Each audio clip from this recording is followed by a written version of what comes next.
Again, welcome, members and guests. A pleasure to have you this afternoon. Thank you again for taking time from your very busy schedules to join us today for this important event. And again, on behalf of the Canadian Club, my name is Danny Asaf and have the pleasure of serving as the president of the club for this season and delighted to be your host this afternoon. And again, to extend a very warm welcome to you all for joining us. For over 119 years, the Canadian Club has been very proud of its ability to bring you leading speakers from both home and abroad on issues that matter to us. Through our programs and our events, our young and youth leader programs, our joint events, our diversity partnership, and our media and social media opportunities, we've been able to provide this to Canadians for decades. And on that note, if you'd give me a small indulgence to tell you about a couple of our exciting upcoming events, I would like to tell you about an event we're having on February 29th, where the Canadian Club will feature a distinguished panel of the leaders of some of our biggest pension funds, namely Mark Wiseman at CPPIB, Ron Mark at Ontario Teachers Pension Plan, and Michael Latimer at OMERS, to tell us what they see in today's current Canadian and foreign investment climate and how they're navigating their funds in today's world. And next, on March 3rd, we'd ask you to join us in hosting the former Dragon's Den, Arlene Dickinson, member, as she sits down with a group of female business leaders to talk about one of Canada's other unexploited resources, or not fully exploited resources, women entrepreneurs. You can order your tickets at our website, canadianclub.org, and also learn more about our upcoming events. And also ask you to join us on Twitter, via Twitter, and join the conversation on CDN CLB TO.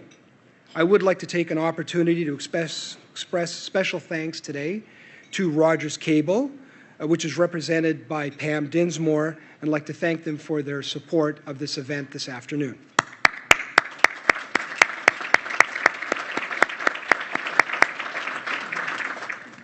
We would also like to thank MediaEvents.ca, Canada's online event space, and Rogers TV for broadcasting today's program.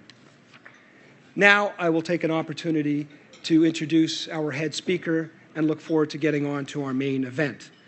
Now, it is clear that society has changed, technology has changed, and it has impacted many important businesses and industries in this country. Financial services, for example, and of course, media.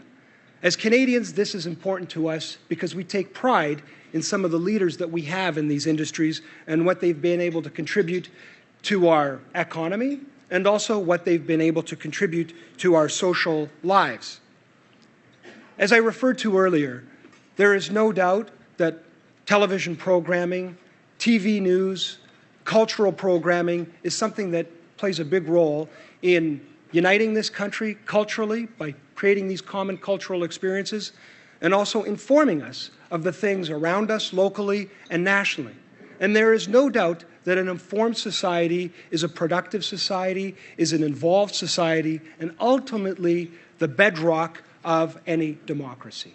And as we were talking about at lunch today, there is no doubt that the things that bring us together, the things that make us feel closer to one another, are the things that allow us to do things together that we could never do individually and make this country great.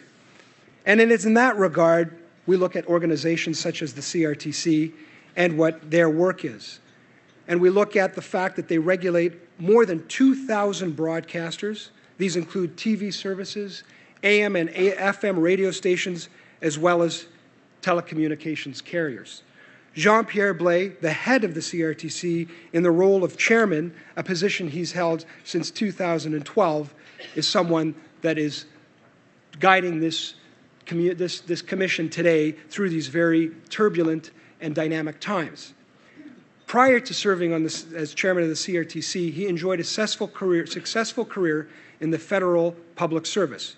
Before his current role, the Quebec native served as Assistant Secretary of the Treasury Board's Secretariat's Government Operations Sector, and for 7 years he served as Assistant Deputy Minister of Cultural Affairs in the Department of Canadian Heritage.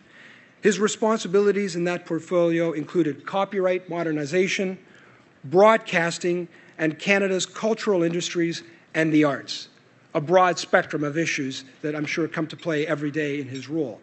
Mr. Blais also served as Assistant Deputy Minister of International Intergovernmental Affairs at Canadian Heritage. And it may interest you to know that the CRTC chairman served as the commissioner, served the commission earlier in his career. In the 1990s, Mr. Blais parlayed a legal career into roles as Senior Legal Counsel, General Counsel Broadcasting, and Executive Director Broadcasting at the CRTC.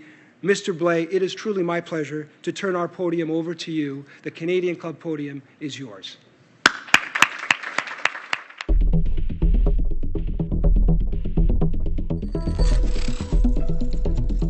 We live in a rapidly evolving digital world. You're using technology to work, play, and connect with each other.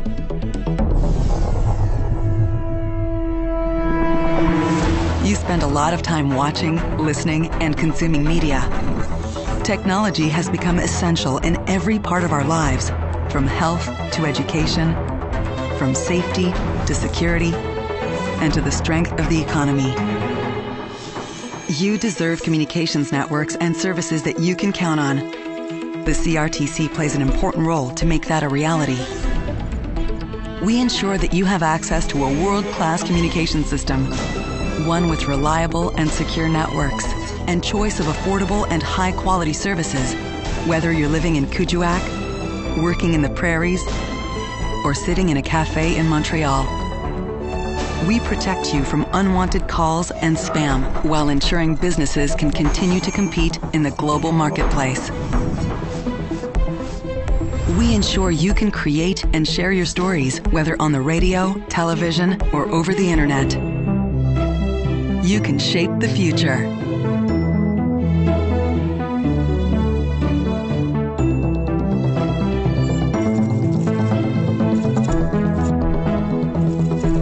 Learn more about your CRTC at crtc.gc.ca.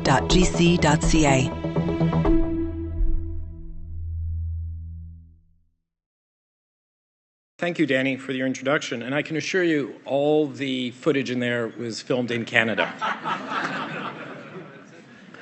Whatever course you decide upon, there's always someone to tell you you're wrong. American essayist and lecturer Ralph Waldo Emerson uttered those words a century and a half ago. We at the CRTC can relate to them. Some disapprove of the course the CRTC is setting. Our course upsets entitlements and threatens their livelihoods. These interests express their disapproval clearly and regularly. We all see it on TV, hear it on radio, read it in media releases, newspapers, blog posts. The many Canadians who take part in our consultations, however, and appear at our hearings, tell another story. They approve of responsive, forward-looking regulations that strip away old entitlements and foster a dynamic marketplace that rewards intelligence, creativity, and daring. This difference of opinion is natural. The intense and continuing challenge of the communication system is going through gives rise to anxiety about the future and therefore doubt and even fear about the course we're taking, especially among those with a vested interest in keeping things just the way they are. That difference of opinion is what brings me here today, to shed light on our course and in the process dispel some of that anxiety, or at least, in sharing details of our course, persuade more of you to join us on the journey. Before doing so, I would like to acknowledge that we meet today on the traditional territory of the First Nation peoples. I thank them and pay respect to their elders.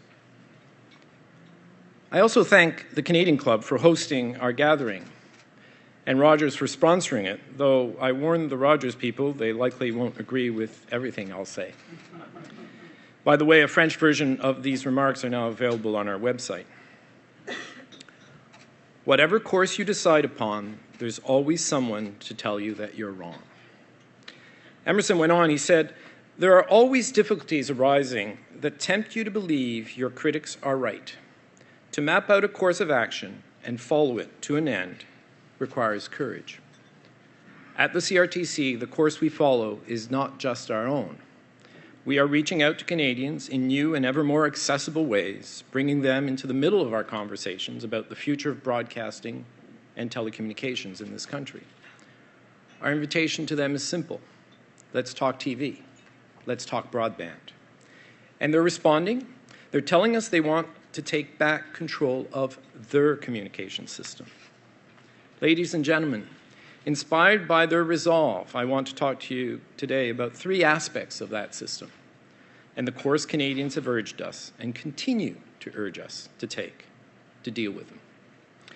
The first is the future of television news. We are nearing the end of a consultation on the future of local and community television programming, one that is open and transparent, and which follows, as all such processes do, a proven methodology, collecting, analyzing, and testing evidence.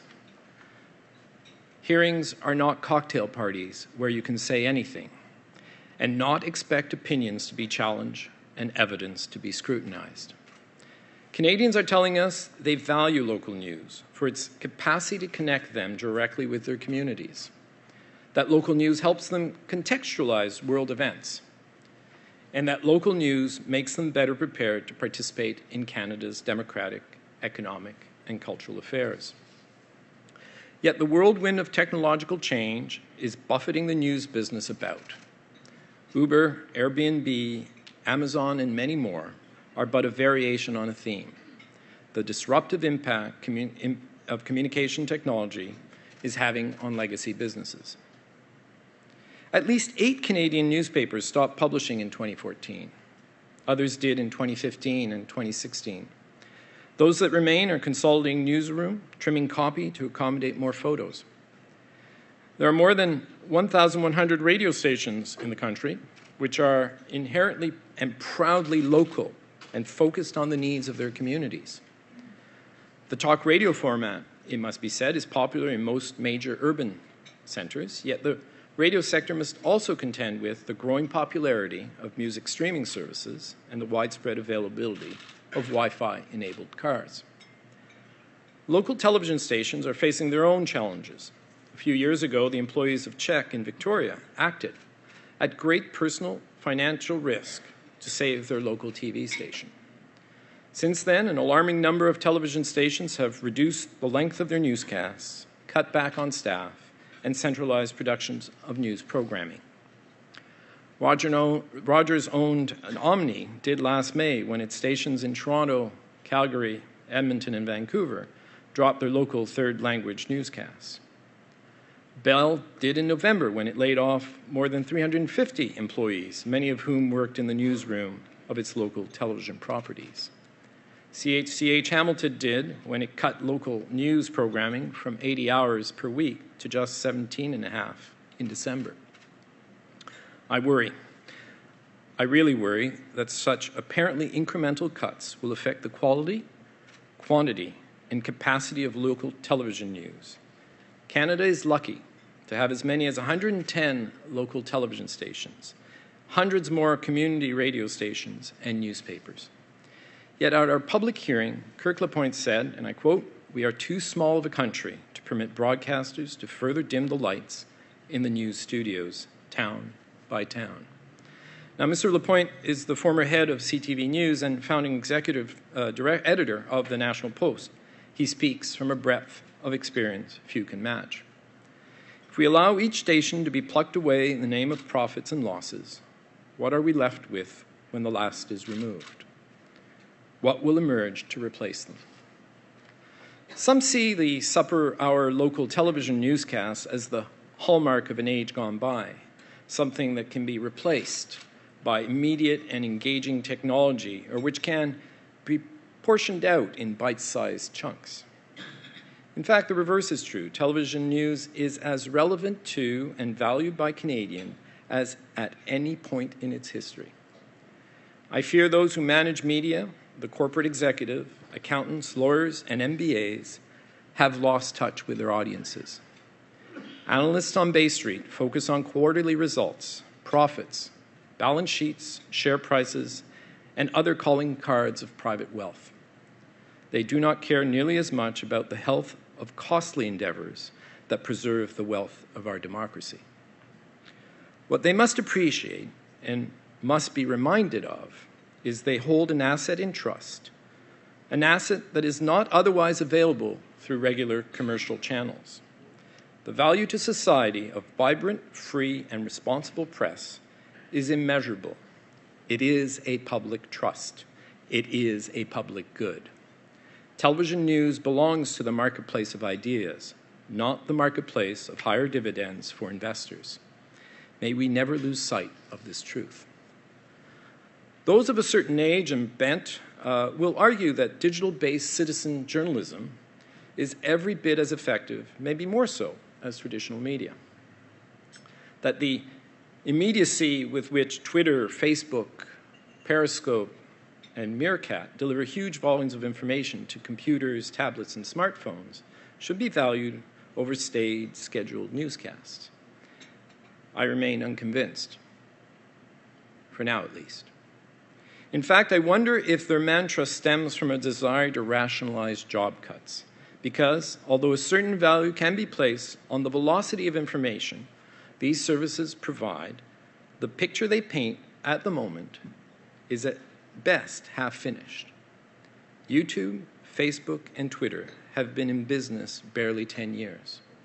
Can we as a society afford to entrust something as fundamental to our democracy as news reporting to services like these that are still in their infancies? Newspapers have honed their journalistic practices over centuries, television and radio stations over decades. Although I have a deep respect and appreciation for history, by no means do I cling to relics of the past.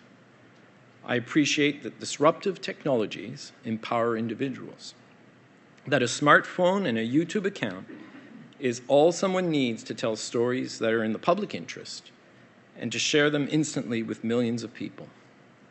These media may one day emerge as the news reporting technologies of the future. Technology is having many positive impacts on how journalism and journalists now gather and report the news. Ladies and gentlemen, this is the Gutenberg moment of our lives. The Freedom of the Press Foundation provides open source software that enables citizens to share information securely and anonymously with journalists. The Globe and Mail has adopted this technology. The CBC uses a similar one, probably others. Some wondered why Vice was the first party to appear at our public hearing on local and community television. To them, I say, there is no monopoly on good journalism. As Marsha Letterman wrote recently in the Globe and Mail, there's a lot to learn from alternative outlets ranging from Vice to ProPublica. I look forward to the moment when we can say with certainty that they and their peers have fully arrived as genuine, trustworthy, and accountable news media outlets. I hope that many more news innovators hasten to arrive. Their help is needed. By and large, though, the strength of digital technologies today lies in giving citizens the opportunity to connect with and be present in their communication system. It does not lie in news analysis. The investigative functions these channels present today are simply not developed enough to be considered robust and effective.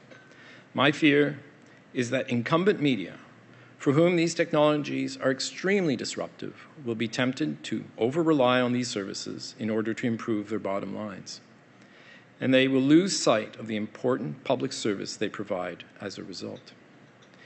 If the journalist, trained to professional standards, who subscribes to a particular code of ethics and who aspires to the highest standards for gathering and interpreting facts to create valuable, intelligent news analysis, disappears, in the absence of a proven alternative, I fear the future of the Fourth Estate as a pillar of democracy will be at risk. In the absence of strong and confident journalism, who will comfort the afflicted? Who will afflict the comfortable? Ask yourself whether, absent the resource to delve deep into stories, journalists like Daniel Leblanc and Campbell Clark of the Globe and Mail would have ever broken the federal sponsorship scandal. Whether CTV's Robert Fife would have dug deep enough to expose Mike Duffy's alleged spending improprieties. Whether CBC News in Saskatoon would have shone as brilliant a light on 30 years of abuses of Indigenous men and women by the city's police force. Whether reporters at Actualité would have spent 8 months investigating how the Canadian military handles complaints of sexual assault and harassment. We know the cost of producing high-quality local content is significant. No one in Canada spends more to produce journalism than printed daily newspapers and private conventional television stations. Both face a number of challenges, partly due to a softening of the advertising market. Their business model are under threat, and many of us wonder what will become of them in the next decade, absent fundamental changes and the emergence of alternatives. Now, some are taking action. La Presse, and more recently the Toronto Star, have bet heavily on the success of their online model. So much so that La Presse no longer prints weekday newspapers. This was a bold decision, but look how now it has borne fruit. Since the free La Presse app was launched in 2013, daily readership reached 243,000 people. That's well above the paper's peak printed circulation of 221,000 in 1971. What's more, the volume of letters to the editors quadrupled in 2015. Readership jumped 22% since September, and the paper now enjoys a 63% market share among 25 to 54-year-olds. La Presse is clearly doing something right, including incorporating video content that, to me, looks like television. The good news for broadcasters is that change of this level is achievable, with a lot of desire and investment and a bit of imagination. There is more than enough money in the broadcasting system to support the creation of news and local information programming, and new approaches to monetize each. The challenge before broadcasters is not to find new sources of money to fund such change, but to redistribute the money already in the system to accommodate the new business reality. The enterprise that does will surely have a leg up on even its social media competitors who cannot devote nearly the same amount of resources and efforts to news gathering. Ladies and gentlemen, Canadians are saying they want news reporting and analysis. I'm here to tell you that broadcasters hold a social contract with Canadians. In exchange for using public airwaves to bring their productions into the homes and onto the devices of Canadians across the country, these enterprises also have a duty to serve the public interest. They must ensure that news reporting and analysis, particularly at the local level, be done to a high standard. We at the CRTC will hold them to account for their social contract obligations in the months ahead. The license renewal of the major broadcasters are coming due for renewal in 2017. Canadians expect us to pay close attention to the quality and quantity of news and public affairs programming they offer. If they fail to live up to their end of the bargain with individual Canadians, we will not hesitate to take action. Ladies and gentlemen, local television news is failing us, but it need not. The system sits from a position of strength. It is staffed by good people who are trained in some of the best journalism schools in the world. It is desired by audiences. A recent Numeris report on audience data shows the local television evening newscast garners 20% of all households in some markets. Just as importantly, it is well funded. In 2014, TV stations spent more than $470 million on local programming and news, while broadcasters spent a further $150 million on community television channels. Those facts tell me 4 things. 1, that the industry is rich in resources. The people who work in and around local TV news are dedicated to their tasks. They care about their craft and their communities. I urge news operators to take advantage of that enthusiasm and fund the ideas it presents to create new products that will captivate information-hungry audiences. 2, local news that is rich in information and analysis and that offers high-quality production values can be a competitive differentiator in a multi-platform environment. Canadians crave this content. The broadcaster that offers it best will triumph. 3, while Canadians continue to watch television newscasts, broadcasters are indeed having a difficult time to monetize this audience because advertisers are investing more and more in digital platforms. Tell those marketers and advertisers they are misguided. Local television news delivers significant, live, mass audiences on platforms that do not zap or block ads. 4, the broadcaster that finds ways to adapt the business model to suit the new information-rich, on-demand programming environment will thrive. Ladies and gentlemen, we recently wrapped up nearly 2 weeks of oral hearing on local and community television. I listened as Canadians spoke with intelligence and passion to many of the issues I just described. While corporate executives who own luxury yachts and private helicopters came looking for subsidies. When broadcasters appear before the CRTC looking for new licenses or approvals for mega transaction, they make all sorts of promises about how they will invest in programming. But the minute we initiate a policy hearing, we are told the cupboards are bare. Capitalism and journalism make strange bedfellows, but news reporting and government subsidies make even stranger bedfellows. So, before we rush down the garden path of creating funds to prop up the business case of local television news, if a valid public policy argument were indeed to be made, let us at least ask ourselves a question. Should civic authorities, who should be held to account through news reporting, have direct or indirect involvement on what news is or is not investigated, gathered, or reported upon? Preserving the public good that is journalism in a democratic society is a worthy goal. But is it worth upholding if the implementation of a precedent-setting solution risks the very principle of journalistic independence from interference from government? If our society does not tolerate interference by corporate boardroom in what is reported in television newscasts, or indeed what is not reported, why would it be any wiser to open the gate down the garden path to undue government interference? If Canadians value local television news, should they not help finance it through arm's-length foundations, if indeed advertising revenue can no longer do so fully? By the same token, should they not look to broadcasters themselves for solutions? Those in legal circles say hard cases make bad law. Hard cases also make bad regulations.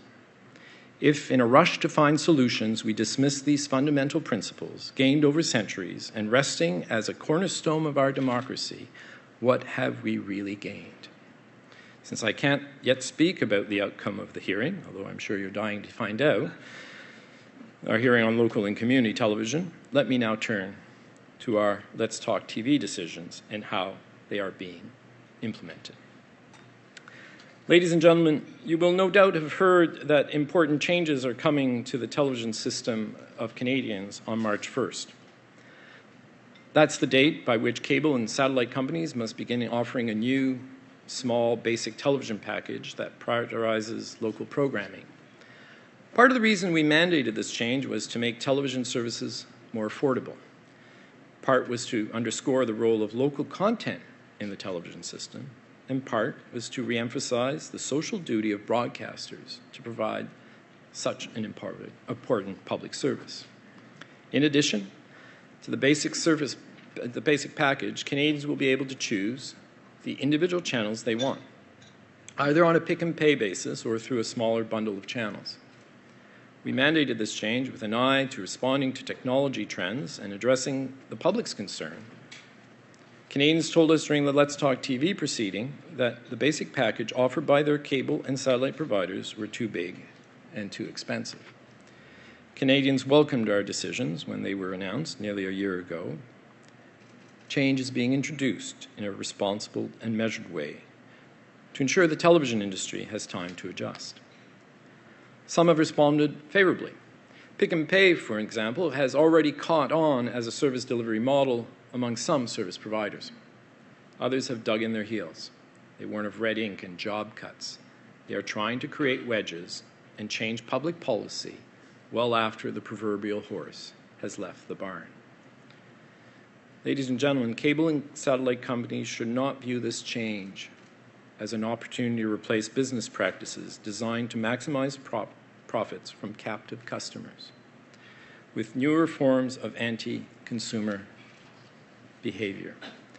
Instead, I urge them to make the products they sell even better for Canadians and put viewers, their customers, back in control of their television.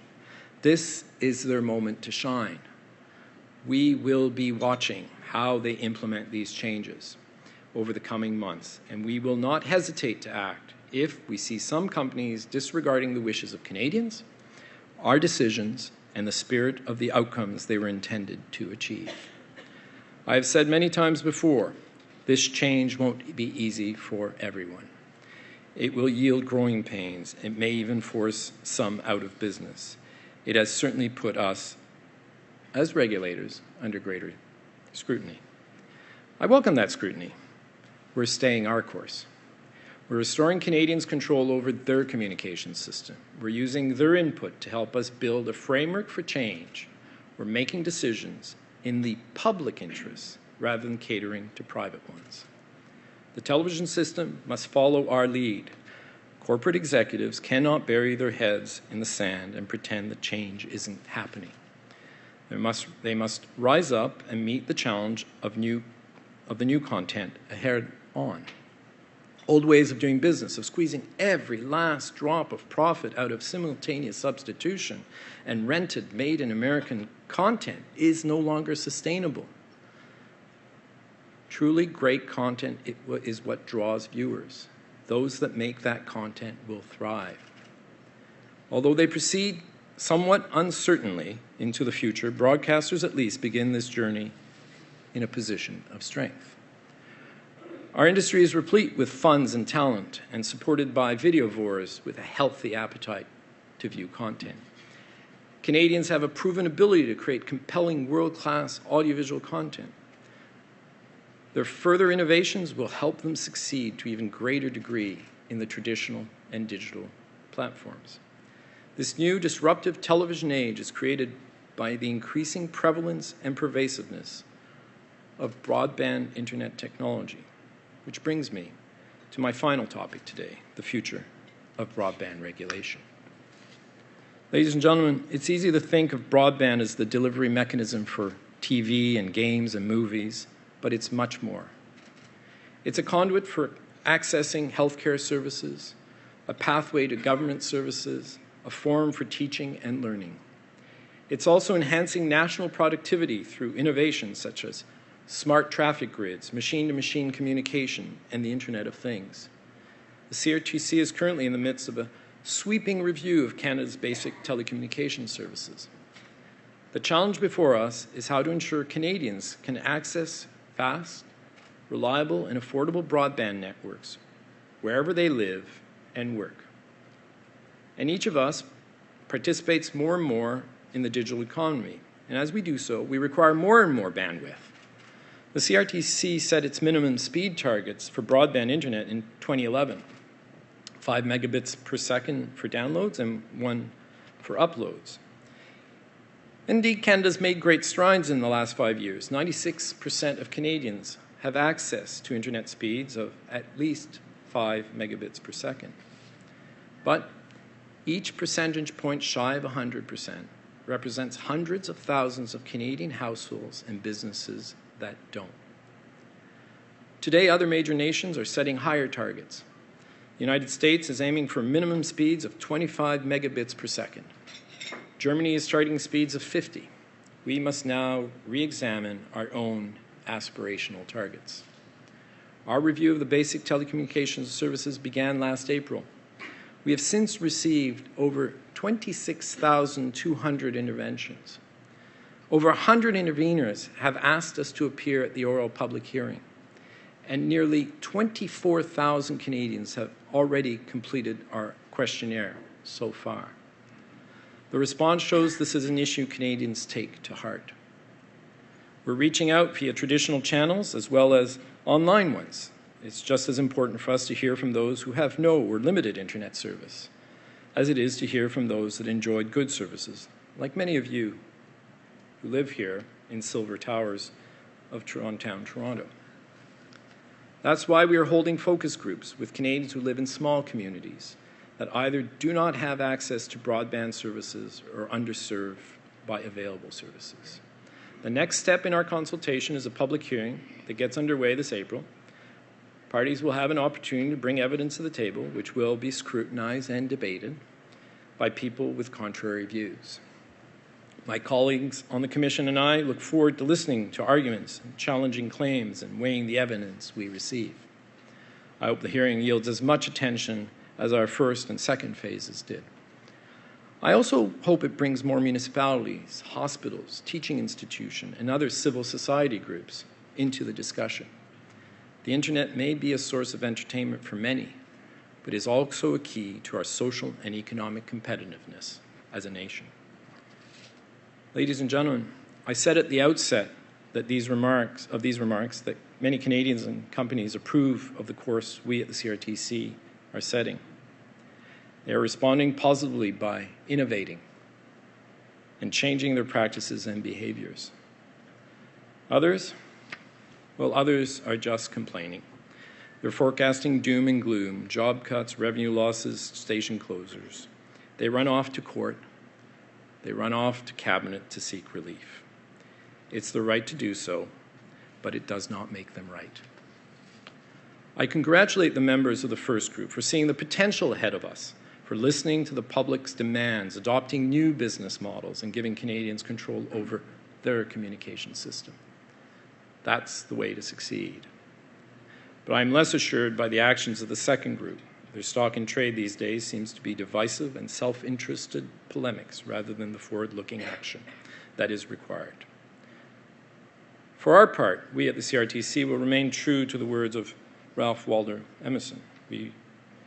We're staying the course. We've mapped with Canadians and we'll follow it to the end. We're not standing still and hoping the storm of change passes us by. We're reaching out to Canadians. We're putting them at the center of our conversations about the future of broadcasting and telecommunications in this country. We're giving them back control of their communication system by setting regulatory courses that support public, not private wealth. I urge all of you in this room and those beyond these walls to follow our lead. Listen to Canadians. Embrace the change they crave. Look ahead. Plan for tomorrow. Stay this course. Thank you very much.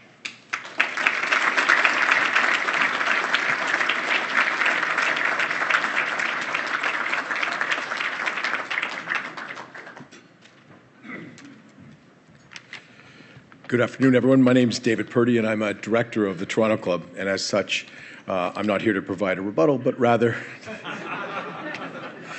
as a director of the Toronto Club, I'm here to thank Mr. Blais for sharing his thoughts with us today. The choices that we now face, the choices that we now have in terms of technology, content, and how we access that content is indeed overwhelming. And the decisions that the CRTC has to make must be equally overwhelming. So I really appreciate Mr. Blais coming with us today, explaining his thoughts and his views.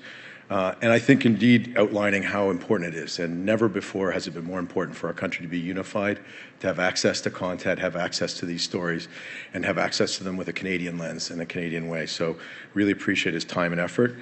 We appreciate the way you outlined how there's opportunities. Technology is indeed intimidating and scary. Disruption is equally scary, but there are opportunities. And I think everybody in this room, and I look around and see all my colleagues and peers, I think we're up for the challenge, and we will undoubtedly continue to lobby for benefits and incentives and tax breaks. But,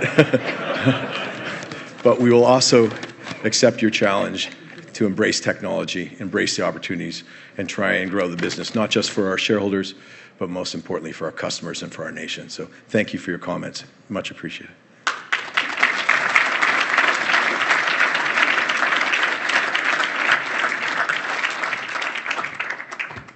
Well, I'd like to echo David's words of thanks. And as a president of the club, I get an opportunity to reflect a little bit about what we've accomplished today. And for anybody that thought they were just going to come to hear how the CRTC is going to help you launch a YouTube channel, we were all in for a great surprise. There is no doubt the club continues to take pride in being able to bring issues that are important to us, issues that we may disagree upon, but issues that we ultimately want to solve for the benefit of our country. And you raised important issues of capitalism, journalism, financial viability, democracy. These are things that ultimately will have to be reconciled for the national interest to be served. And we do thank you for your leadership and for coming up here and telling us what your thoughts are. And as the Canadian Club, we are proud to bring, if we are apart, it's very difficult to do things in common. And we are proud that we're able to bring everybody in this room to hear about these issues and ultimately advance what we all believe in, which is the future health, the democratic, economic health of this country. And with leadership like yours, there is no doubt that we are going to be served very well. I would like to also take the opportunity again to thank Rogers Cable for its generous sponsorship, Rogers TV for airing this program in the days to come, and also Air Canada for its generous sponsorship as our official airline sponsor. And I would like to thank you again for taking the time to come here today, hearing this discussion, and this meeting is now adjourned. Good afternoon.